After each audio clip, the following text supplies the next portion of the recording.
spotted recently lang sa isang fashion event sina Enrique Hill at James Reid na magkasama. Kaya mga netizen, kaliwat kanan ang hula o pagchichismisan sa usapan ng dalawa. Sa nila, baka raw pinulutan na ng mga ito si Liza Soberano dahil pareho itong may koneksyon sa aktres. Pero ano pa man ito, nakakatuwa rin na makita raw na magkasama ang dalawang matinee idols na noon minsan na ring pinagsabong ang kanilang kanya-kanyang love teams. Totoo. Siyempre, magkakaroon ng thinking yung mga ganyan. Ay, naku, eto dati iniwang manager, iniwang boyfriend naman yung isa, di ba? O kung ganun, ako iniwan talaga, di ba? Ano kayang pinag-uusapan nila? Kung baga nag-a-assume. Asumera minsan ng mga netizen na siguro pinag-usapan nila si Liza.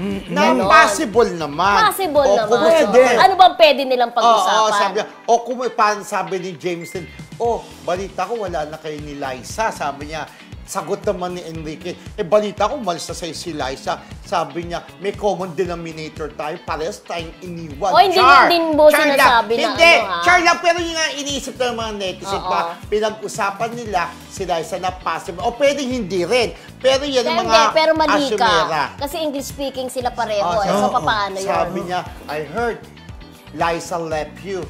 I heard she left you too. Inglesan sila, di ba? Sabi ko, James din.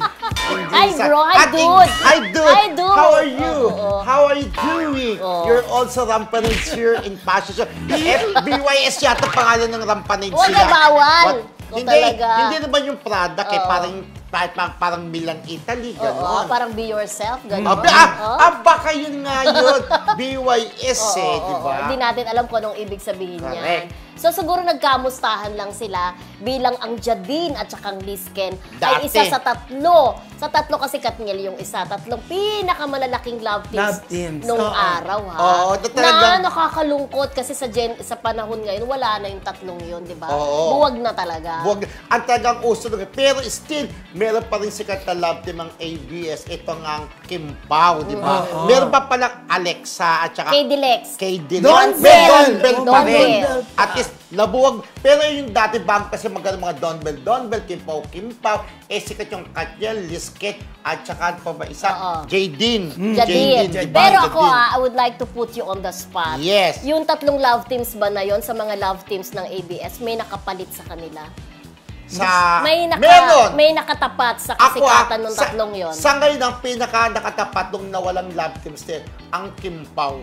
Although sikat din naman ng K-Dilex, pero nakita natin kung gaano kalakas ang Kim Pao, di ba? Parang silang Don susunod. Bell din. Ay, hindi naman kasama yung Don Bell. Kailangan kasama sa tatlo yung tatlo. Pero sa ngayon, pumasok ang Kim Pao Although, para sa akin pero love ko naman ang Don Bell. Tatlo naman pinipili natin. Kim Pao, Don Bell, Alexa. Ano pa yung pangatlo? Alexa.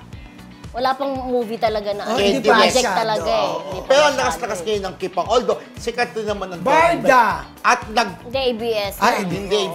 At nag-PR ako doon sa movie, sa nila dati, Don Bell. Kung bibigyan sana ng project ang di ba? K-Dilex. Naniniwala akong malakas ang love team. Pero in fairness sa K-Dilex. Ang Francet, don't forget. Ay, may Francet. Pero in fairness kumita po yung kanilang musical ng Francet. Yung nanonood kami ni Mildred, di ba? Yung ang sakit-sakit, ano ba tawag doon? Yung Francet.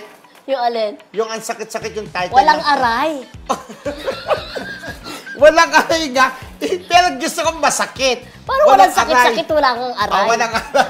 Kasi kami nagugulat kasi hindi ko maalala. Pero ang husay ng K-Dilex doon, to think na live yung kasi musical siya, di ba? Correct. At least ang Kim Pao, hindi na kailangan talagang kasi ang Katniel talagang nagbilang ng panahon para talagang lumakas ang Katniel. Even Jadine and yung isa Lisken. Pero ang Kim Pao kasi unexpected love. Mabilis. Ang bilis ng akyat ng kanilang love. Kahit naman sila, di ba? During the press con natin ng What's Wrong, sinabi nga nila, unexpected tong love team namin. Talagang umaragkanda ng bonggang-bongga, di ba?